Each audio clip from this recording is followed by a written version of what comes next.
text-to-voice synthesis provided by Vidnami. No more fakes and no more cuckoo birds, either. January 21, 2021 by Anna von Reitz. Okay, so Joe Biden is president of a brand new municipal corporation backed by China that doesn't have a contract with us, the American states and people. And no right to be here.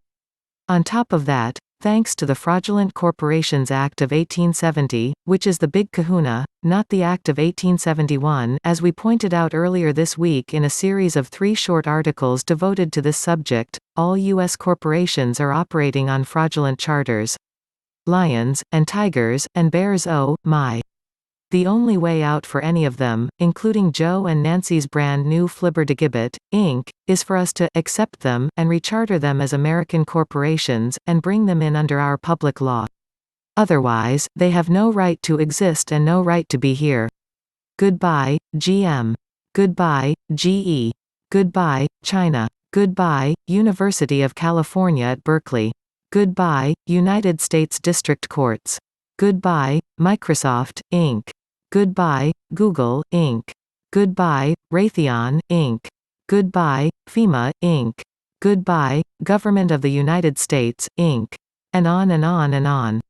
This is something that the Holy See did back in 1870 that was completely out of school, and they knew it at the time and they still know it now. The mills of God may be slow, but they grind exceedingly fine. Here we are. I repeat, all U.S. corporations are founded on fraud and usurpation in breach of trust. Not only that, but because the Holy See actually owns the territorial governments and operates them through Territorial Governmental Services Corporations, the USA, Inc. is formed as a franchise of the U.S., Inc. And all the franchises are thus tainted by the same fraud.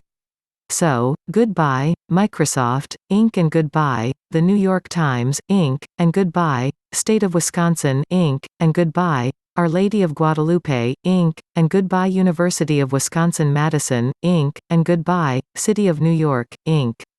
Are you all beginning to get this picture? None of these corporations have a valid charter of any kind to stand on. As a result, they all have to be rechartered or liquidated. None of them have any right to exist. All of them have been formed under conditions of deceit and usurpation. All are tainted by the same fraud. The Holy See is a sovereign principle and power, but it had no ability to act in that capacity, for us, and neither did any municipal or territorial Congress acting in 1870.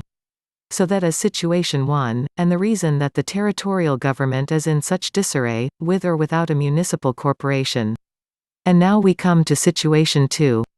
You will all remember how the American states of states were quietly replaced by British territorial states of states after the Civil War. Well, looks like they are trying to do it again, only this time, the British territorial government is trying to occupy our American Federal Republic and pretend to be some kind of outgrowth of it in the modern day. Not. Our Federal Republic is and always was an American-owned and American-operated entity.